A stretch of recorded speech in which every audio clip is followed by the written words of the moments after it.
Friends, மாடி தோட்டம். இன்றைக்கான வீடியோ பதிவு வந்து முல்லை பிளான்ட். இதை வந்து க்ரோ பேக்கில் நம்ம வைக்க போகிறோம்.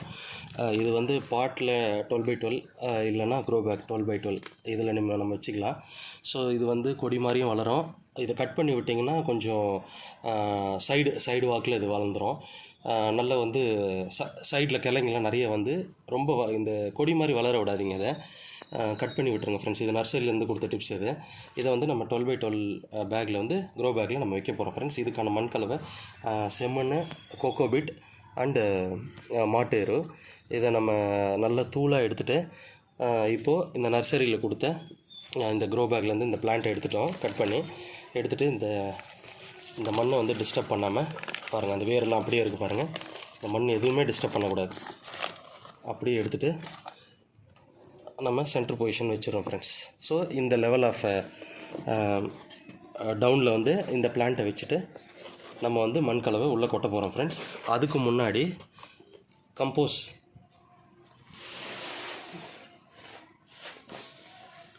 வந்து ஒரு கைப்பிடி உள்ளே வந்து போட்டு விட்டுட்டு, இது எதுக்குன்னா வேறு அழுகல் இல்லாமல் இருக்கிறதுக்கும் க்ரோத் நல்லா இருக்கிறதுக்காகவும் சென்டர் பொசிஷனில் கொஞ்சம் போடுறோம் ஃப்ரெண்ட்ஸ். இது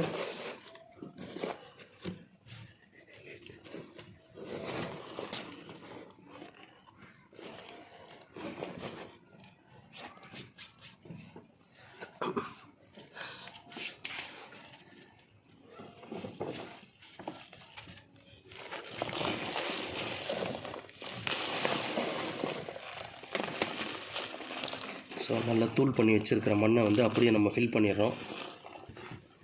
ஃபில் பண்ணிவிட்டு எந்த லெவலில் நம்ம வந்து அந்த மண் கலவையை ஸ்டாப் பண்ணுன்றது நான் சொல்லிடுறேன் உங்களுக்கு. நல்லா லெவல் பண்ணிவிடுங்க.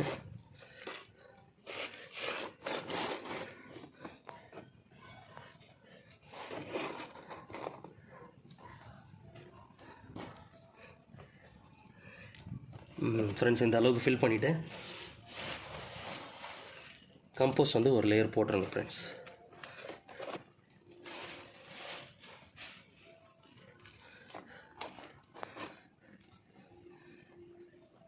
இந்த லெவல் போதும் ஃப்ரெண்ட்ஸ். இதுக்கு மேலே தண்ணி விட்டிங்கன்னா டவுன் ஆச்சுன்னா அந்த மண் மறுபடியும் மண் கலவை மேலே கொஞ்சம் ஆட் பண்ணிக்கோங்க. இந்த 1/2 இன்ச்சு கேப் வந்து இருக்கணும் ஃப்ரெண்ட்ஸ் எப்போவுமே. ஏன்னா அந்த மண் கலவை வந்து கீழே இறங்கும்போது இல்லை ரொம்ப நீங்கள் அதிகமாக வச்சுட்டாலும் மண் கலவை எருவெல்லாம் போடும்போது இல்லை தண்ணி ஊற்றும் போது அந்த எரு வெளியே வந்துடும். ஸோ தண்ணியும் வெளியே வந்துடும். ஸோ அதுக்கான கேப்பு தான் ஃப்ரெண்ட்ஸ் அந்த 1/2 இன்ச்சு. ஸோ இந்த வீடியோ உங்களுக்கு பிடிச்சிருந்தால் லைக் பண்ணி கமெண்ட் பண்ணி ஷேர் பண்ணிக்கோங்க ஃப்ரெண்ட்ஸ்.